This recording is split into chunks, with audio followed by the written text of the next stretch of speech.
everybody, and welcome to a new episode of Quarantine Semi-Pro. My name is Josh Clements, or Brit Edit. Is this Semi-Pro at-home edition? Just like every Semi-Pro. Yeah, I was going to say, as if anything has changed whatsoever about the way we do this show. Well, no, plenty has changed. I actually went back and listened to an old episode somewhat recently, and our quality has improved tremendously over time. So that's a big plus. How have you been, Dalton? How's this quarantine treating you? You know, I'm finer than frog hair there, Joshua. Do you want to tell everybody about the purchase you made? Oh yeah, no, they're listening to it already. I'm rocking a new microphone. I bought it specifically for this podcast and no other reason. No, I'm just kidding. You know, he's entirely lying. He bought it because it looks like a bee. I did. No, I didn't. I think it's very ugly, but it very much worth the price, and it's real great. Everything about it. I've been blown away by the performance so far. I'm not going to plug the company because they're not paying me anything, but no, it's great. It's the Neat N-E-A-T B King B is the name of the microphone. You can look it up. It's a really great little doohickey, and it's making me sound velvety smooth over these podcast waves. So what about you? What have you been up to during the last week or so? I basically spent last week almost entirely writing my essay. Because I still had assessments due, because university does not stop even for a global pandemic. It's never going to stop for me. But yeah, I spent last week writing my essay, handed it on Thursday, I think. No, Friday morning. It was 6 a.m. I remember. I'm a horrible person, and I do every essay, no matter when, the night before it's due. And it's an awful habit that I wish I could drop, but I fear I never will. Well, good thing is it's worked out for you so far. And was this, you were telling me you've got your last one coming up. Was this the last one? Yeah, that's it. In theory, if I pass, then right, I guess that's an excellent point. I graduate. Well, I would have graduated in July 20th, I think was the date.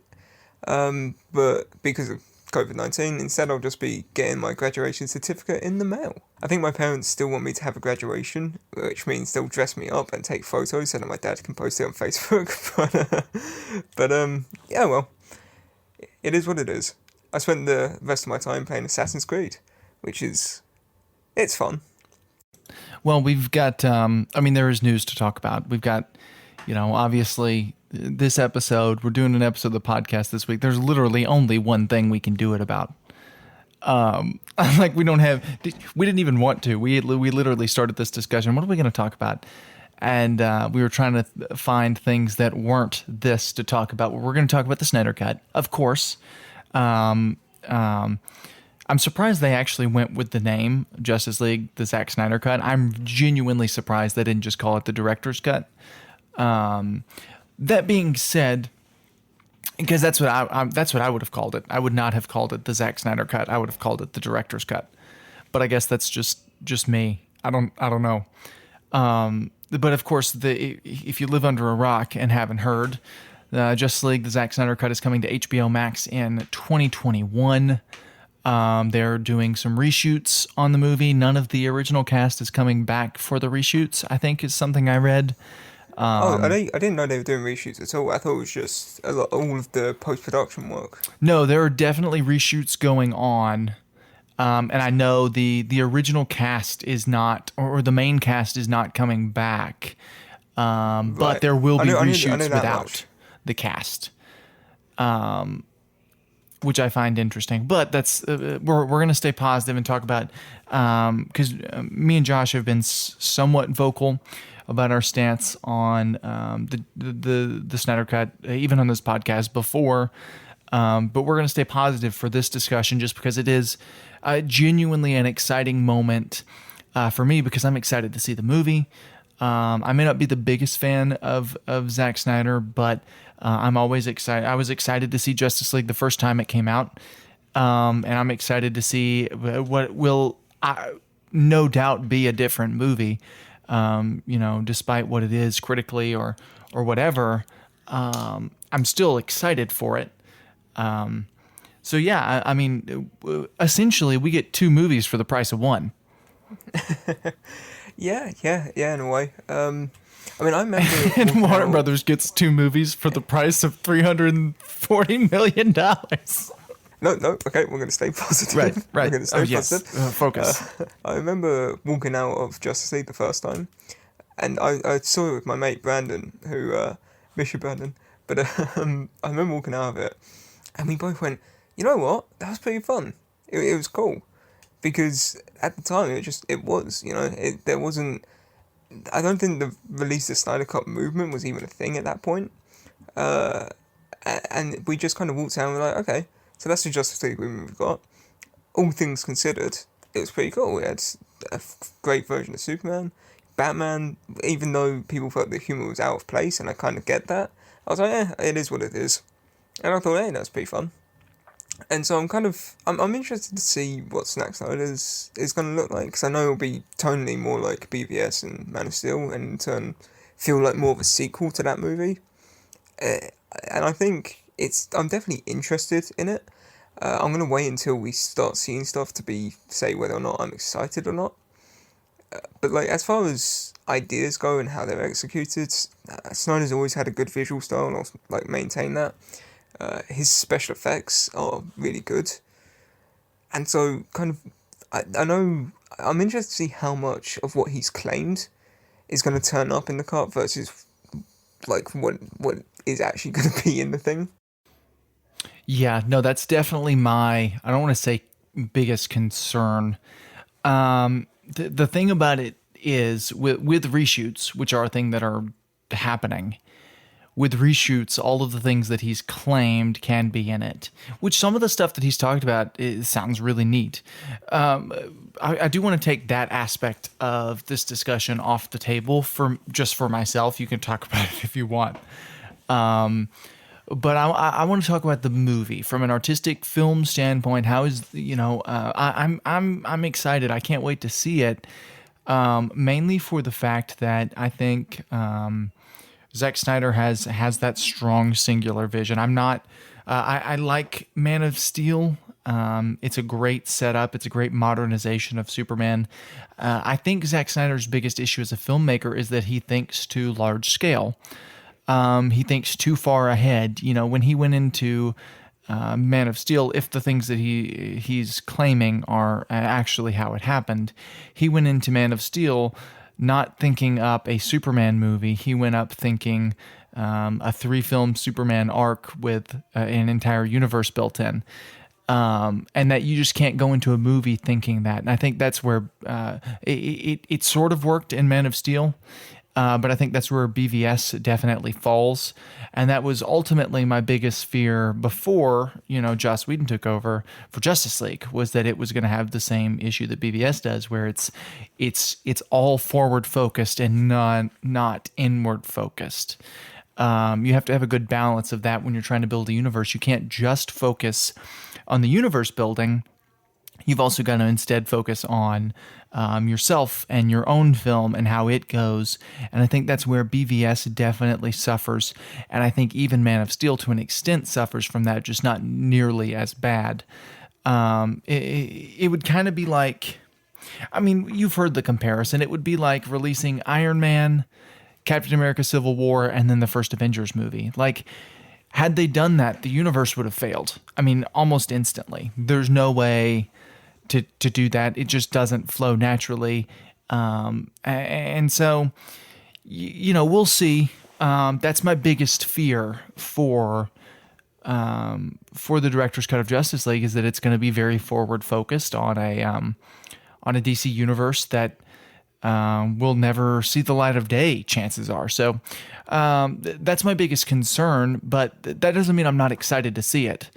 I mean, I'm still genuinely pumped to see this movie. Right, I think that is worth mentioning that. Like, even though we might criticize it, like, I mean, if we're going to be honest, we've been sort of criticizing it for the last God knows how many years. At the same time, we are both genuinely interested in the ideas behind it.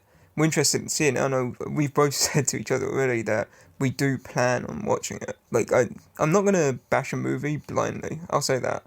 if I'm gonna criticize a movie, I'm gonna criticize it because of various reasons, but I'm not gonna bash it because I think a bunch of other people have been bashing it, and so it's worth making fun of. I mean, we're going to be here in a year, in 2021, and we're going to do a review of the Zack Snyder cut of Justice League. I mean, we'll have to, right?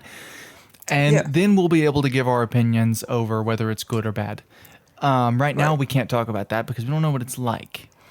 right, I and it's one of those things where it's hard to sort of talk about what you think a movie's going to be like when you really have zero clue. It's like us trying to talk about how good we think Tenet's going to be, because Tenet has released two trailers, and I still have no clue what is going on in either of them, but I'm excited to see it. Yeah, and it looks great.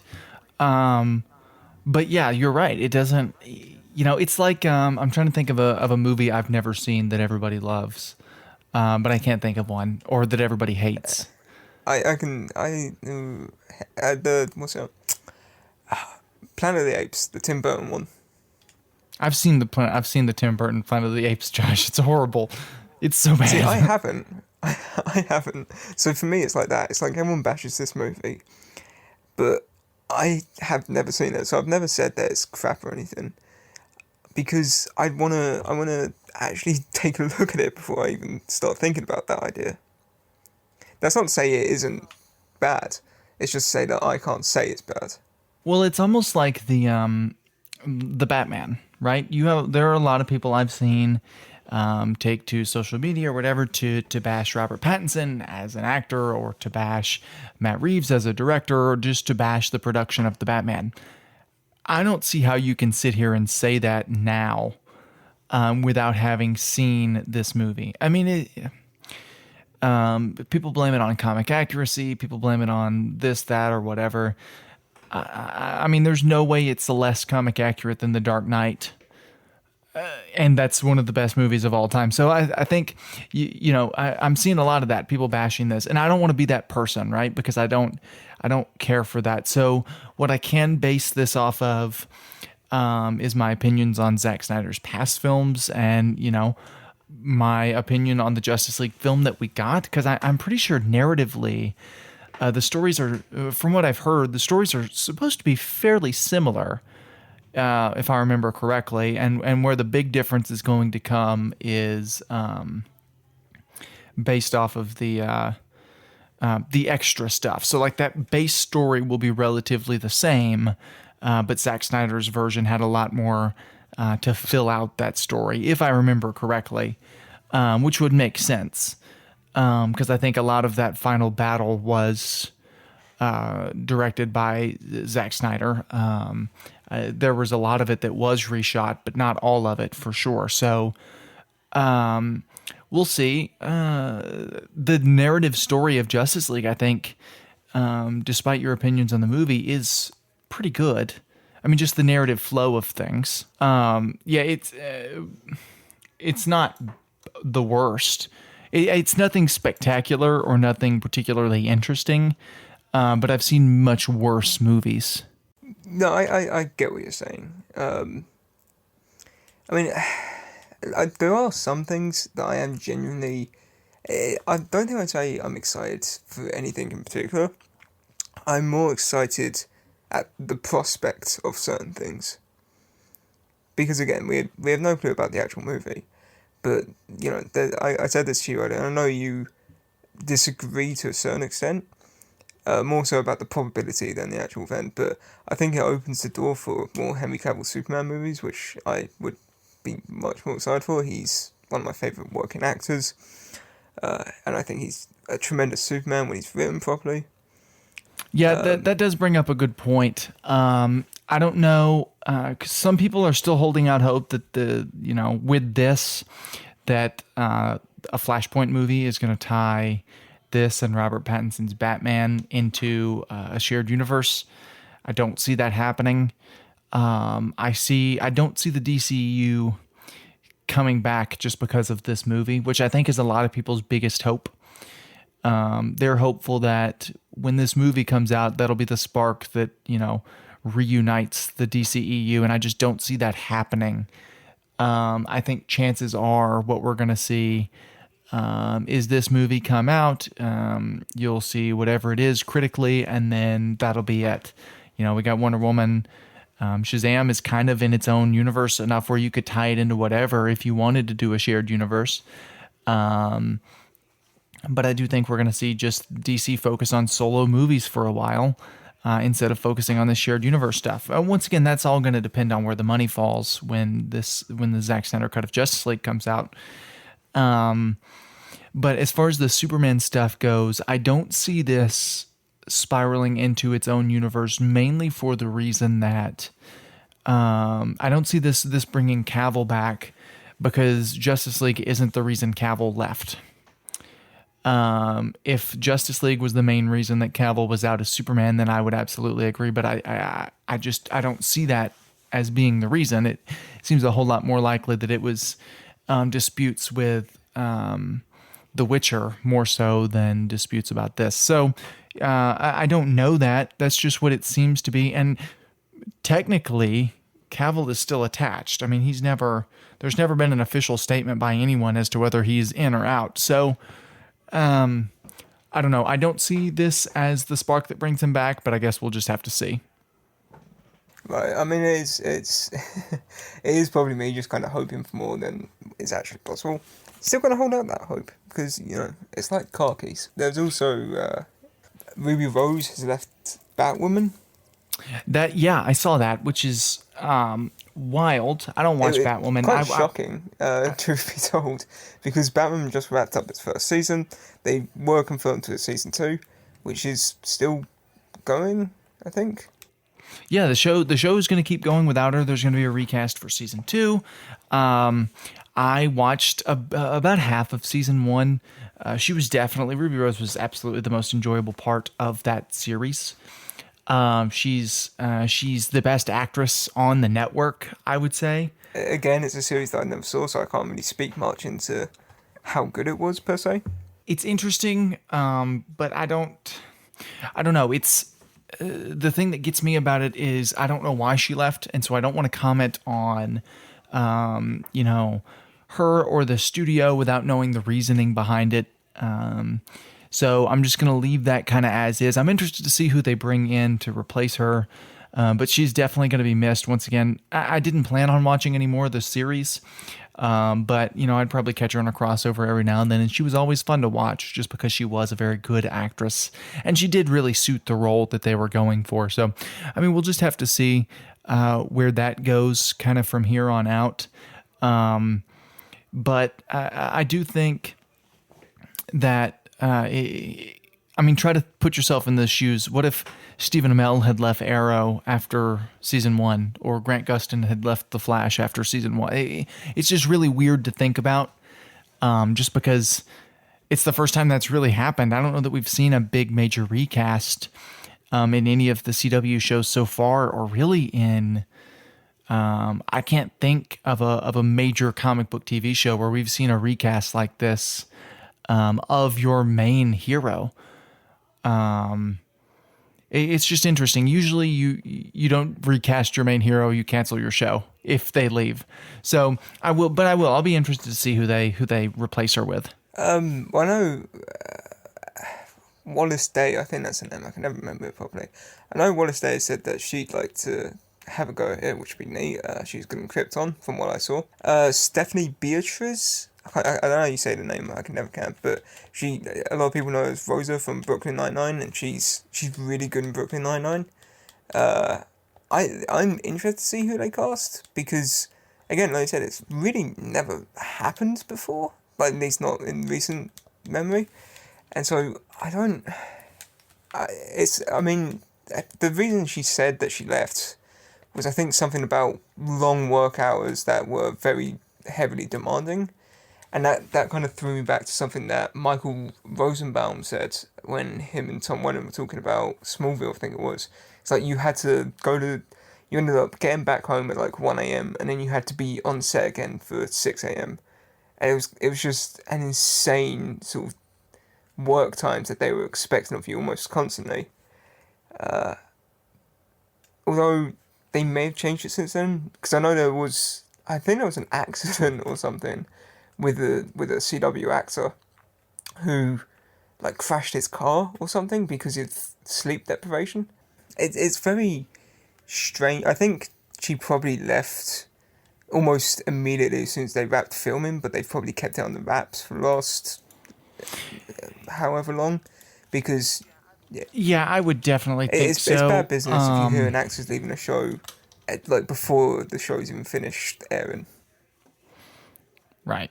Yeah, you don't really know until you don't want to know that just because it does put a bad taste in the mouth of the viewers. Speaking of putting a bad taste in the mouth of the viewers, we're also getting a director's cut of Suicide Squad on HBO Max, which I'm honestly, and I mean this genuinely, I'm more excited for this than I am for the Justice League cut. I'm more excited. Yes, I'm more excited for this. I I'm, I I think I'm probably more interested. Like I said, I don't think I'm really excited for either. I know. I think. Is it fair to say that Ayer probably had his movie more disassembled than Zack Snyder did? Yes, but Ayer also owns up to the fact that this is his movie. He owns up to the fact that he's responsible for the theatrical version of Suicide Squad. Well, yeah. Okay. So I can see why. he said in the past, I remember there was a quote, I've got it pulled up here. He said, "This cut of the movie is my cut. There's no sort of parallel universe version of the movie. The released movie is my cut." It's a quote that he said in 2017. The toughest thing about writing, shooting, and directing a film is that you end up with these orphans that you really love, and you think they'll be amazing scenes and do these amazing things. But in the film, it may not be cool or charismatic, and so it doesn't get to survive in the final cut. The flow of the movie is the highest master. So that was a quote he said about the movie in the past. But there are some neat scenes and stuff that I think probably did get cut for length purposes or whatever. I'm interested to see what. I don't. I mean, like, he said that he also said that he shot everything from his car. Am I remembering that wrong? Yes, no. There's no reshoots involved with this one. Everything is recorded or shot. The main difference here being he was on production for the entirety of the movie, and Zack Snyder was not on production for the entirety of Justice League. So that does make things a little different. Well, I'm interested to see more of Jared Leto's Joker, and I know a lot of people don't like Jared Leto's Joker, and I get why. I mean, from what we've seen, I'm not a fan, nor am I a fan of his like backstage antics. I think they're just bizarre beyond being a misunderstanding of the character, and I think he needs someone to say no Jared to him every now and again.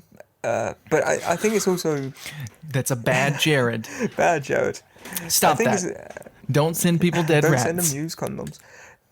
I think it's also fair to say that Jared Leto is a fantastic actor.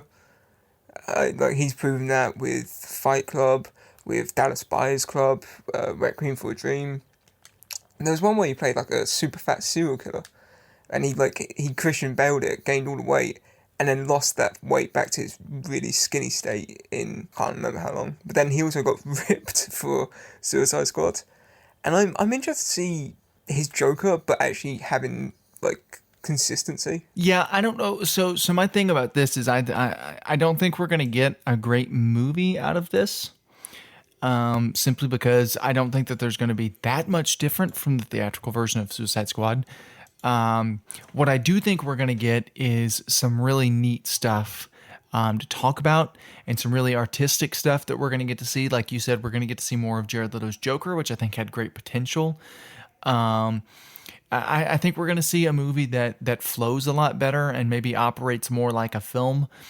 But that being said, I'm not expecting something great. And while I'm expecting a little more out of the Zack Snyder cut of Justice League, but I am still excited for this David Ayer cut of Suicide Squad, probably more so, just because I know a little better what I'm going to get. The thing that makes me a little cautious about the Snyder cut is I don't know exactly what I'm going to get. I pretty much know what the Ayer cut is going to consist of.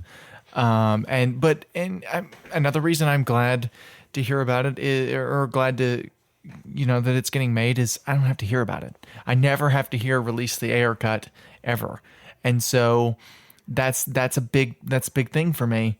And I am genuinely another thing that I think one of the positives that's going to come out of all this is we are going to see this may lead to the rise of some more director's cuts, which a rise of giving directors a bit more of a vision when it comes Well, to their movies. that's actually that's something that I've been curious about, like not in a negative light, nor particularly a positive light, but I'm kind of curious about like where does this end? Because a lot of people have claimed it's for like artistic integrity, it's for artistic freedom, and like if you're generally for those, I'm glad because it is in a way, but at the same time, I think in not to sound like too much of a consumer here, but I think like companies, executives, producers, higher ups in general, they're there for a reason, and that's usually because they're at some point qualified to do what they're doing. They're qualified to make these criticisms about what people might like and might not like. And so I'm curious about where the sort of artistic freedom ends, as well as where does the director cut hunt for end? Because, I mean, we joked about it a little bit, but like people being asked to see the Raimi cut of Spider-Man 3 or the... Well, which we sort of got. I mean, we got Spider-Man 3.1 sort of. We got a director's cut of Spider-Man 3, I'll and be honest, I've never seen it. It's significantly better. It's the one I recommend. If you don't like Spider-Man 3, you're still not going to like the director's cut. Just for clarification, it's still Spider-Man 3, but there's some neat little stuff in there. That would actually make a good episode of the podcast, just talking about some of the best and worst director's cuts. But for every good director's cut, for every Blade Runner, you have a Star Wars special edition. I mean, there are pros and cons to it, but a director's cut is nothing new. While I kind of see, the annoyance with the hunt for, because now it's everywhere. People are going to beg and all, but people have been doing that since before anyway.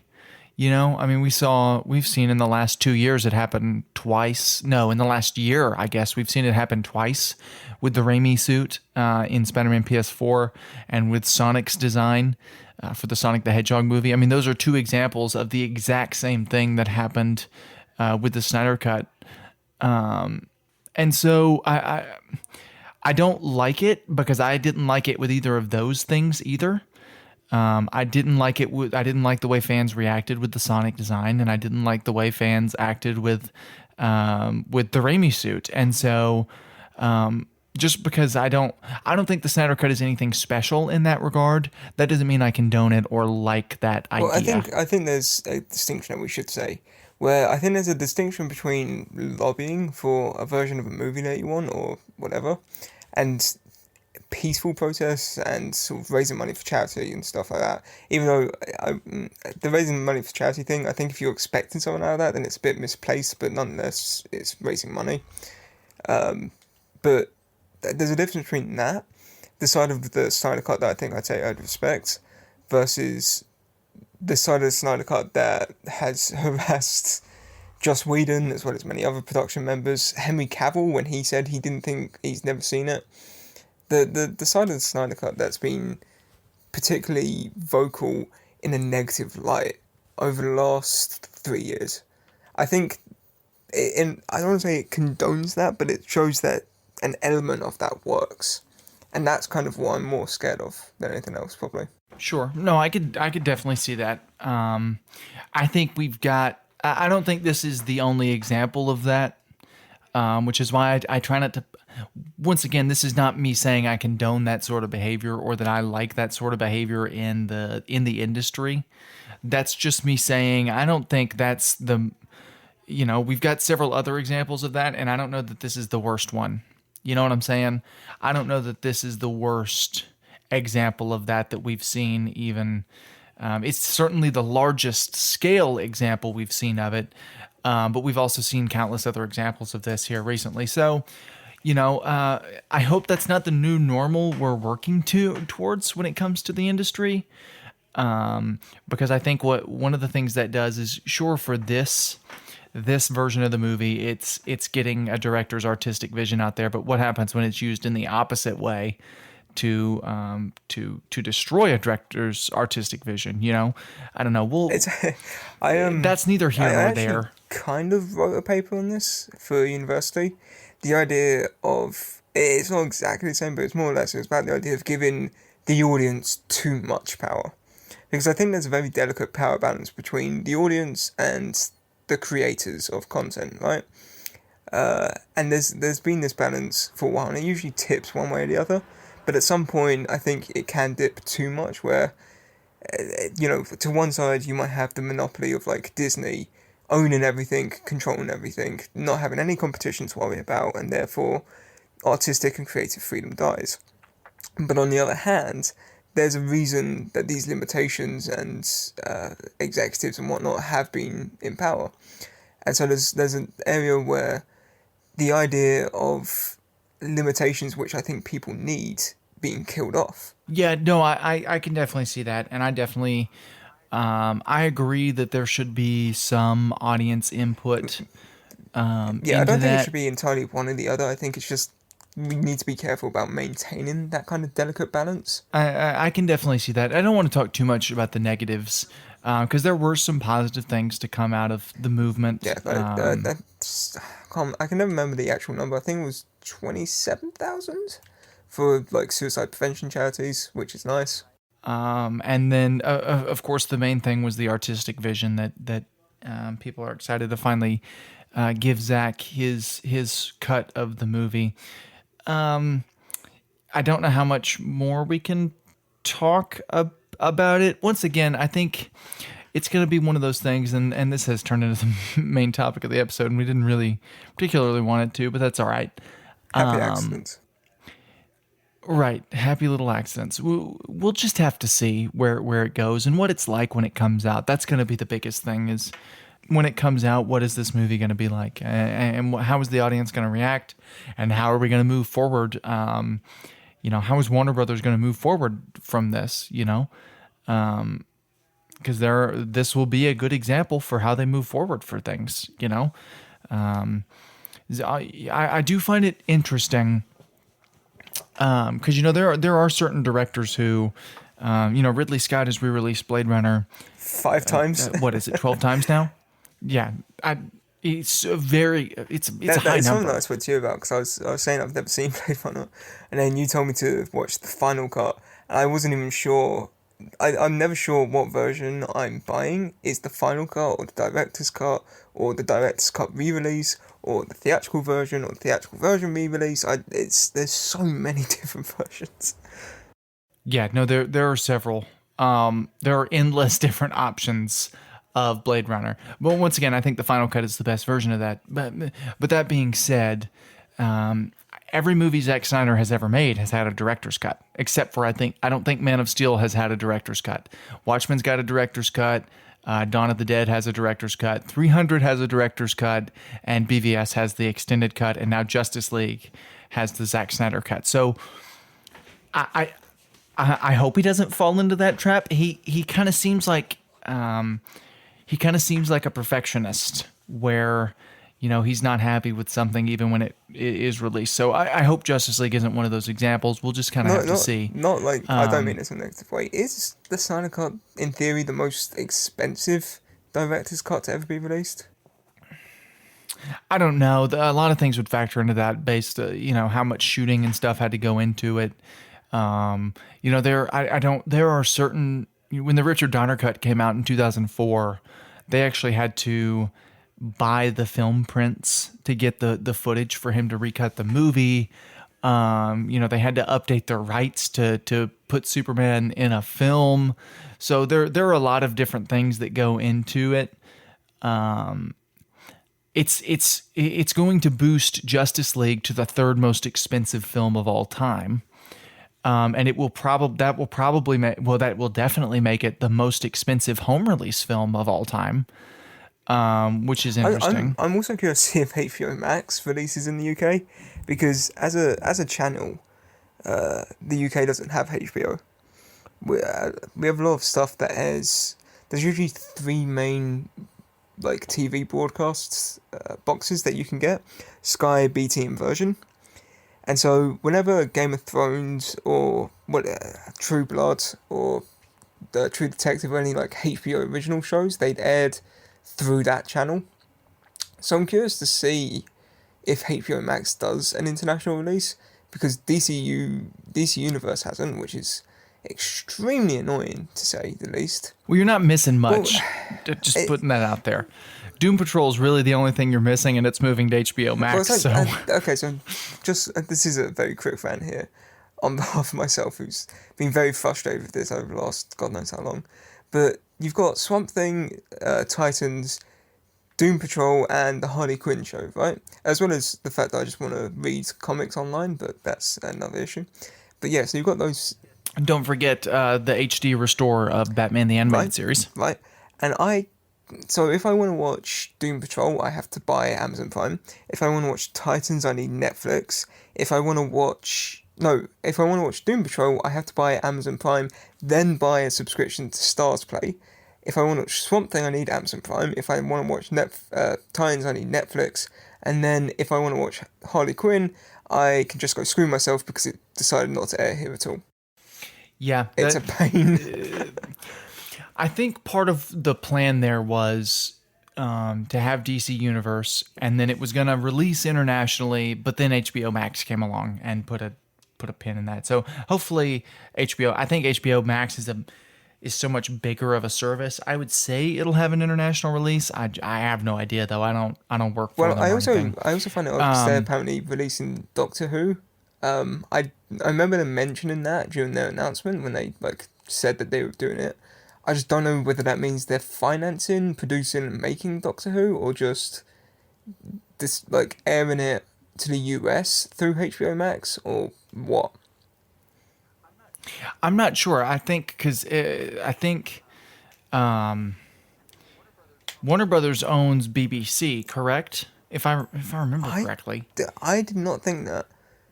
I was under the impression that BBC was a completely independent institution.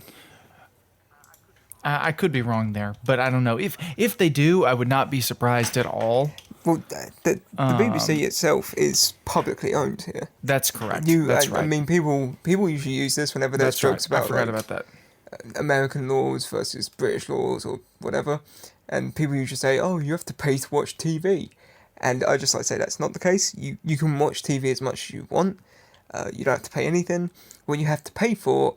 You have to pay a subscription if you want to watch stuff live or want to watch stuff on BBC iPlayer. In which case, that then goes to them, and it means that they don't have to have adverts and can stay 100% politically independent.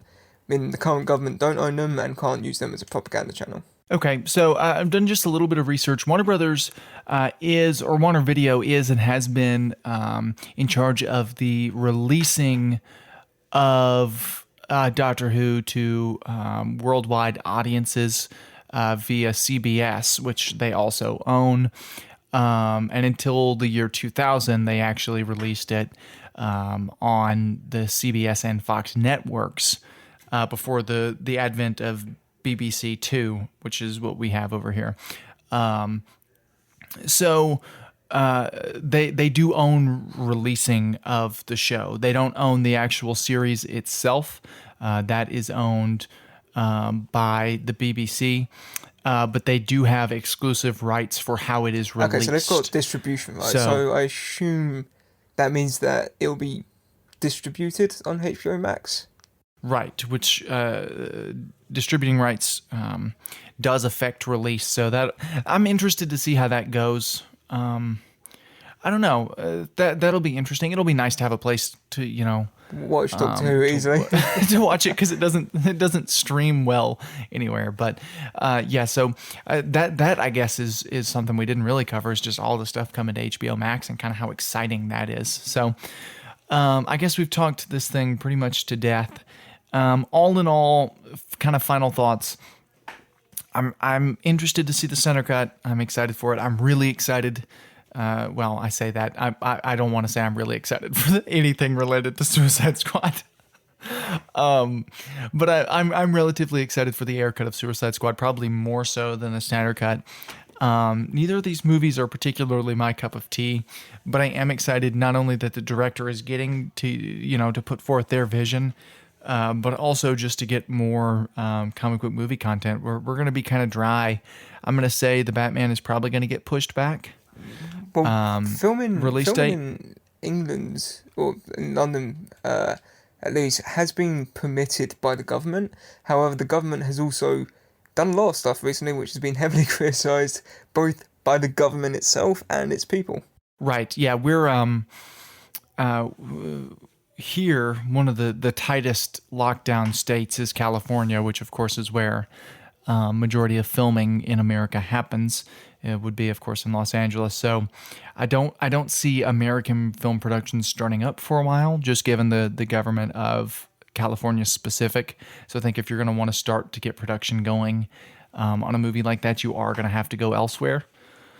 So I don't know. We'll just have to see. Like I said, they lost 2 months of production, so the movie's going to at least be pushed back 2 months, provided everybody gets back into shape. I mean, and some that kind of films stuff. have been So we'll pushed just have back to a see. full year. Right, and they're No Time to Die, which was supposed to be released 2 months ago, was pushed back till November. So, and that movie was finished. So we'll just have to see. But yeah, I'm It'll interested. happen. I'm excited to a degree. And I think really we can't really say much more until we start getting. I don't know. Do you think there'll be like first looks and stuff? Supposedly Zack Snyder is working on cutting a trailer. That actually begs the question. I was going to ask you. So I don't know all of the production photos, and by production photos I mean The stuff that the posters Zack that were Snyder released. releases on Bella. No. I mean like official posters and things that have been released. All of them since the announcement have been in black and white. And supposedly he did his test screening to the executives in black and white. Do you think that the Snyder Cut's going to be in black I and wouldn't white? be surprised if it had an option of being like Logan, where it has an option of being viewed in black and white. I think. I mean, I hope it isn't, because I think black and white is good, and I think but it needs to serve a purpose. I think it's sort of can be used in a very pretentious way. Like, I'm scared. I hope it doesn't. I should say that. I really hope it doesn't. Right. But it can be Right. used. I mean, Logan had a reason for being black and white. The Mist, another movie I can think of that had a black and white cut, that had a reason for being black and white. I think it's important to remember that. Should be noted that I prefer Logan Noir to the actual cut of Logan. Just so we're clear, because the Logan Noir is a great cut of that movie. There are some scenes that are rearranged, and the color grading. It's some of the best black and white color grading I've ever seen for a color film. But yeah, I wouldn't be surprised if the Snyder Cut is done in black and white. But I don't know. We'll just have to see. We won't be able to tell if the suit's blue or or black. Maybe that's Josh. how he does the black suit. Everyone gets the black suit. Gotcha. Only the Superman scenes are done in black and white. Oh, that'd be great. All right, we're gonna end that here. This is it. We're done. Yeah, let us know what you think about the Snyder Cut. You can message me on Instagram at barrett.digital. You can message Josh at BritEdit. You can follow us on Twitter at Josh and Dalton. And get in contact with us that way. Let us know if you're excited. Are you more excited for the Snyder Cut or for the air cut of Justice League? But we do want to thank you for listening, for taking this chunk out of your day to listen to us ramble on and very passive aggressively compliment a movie that neither of us are particularly stoked for. We will see you on the next episode of Semi Pro.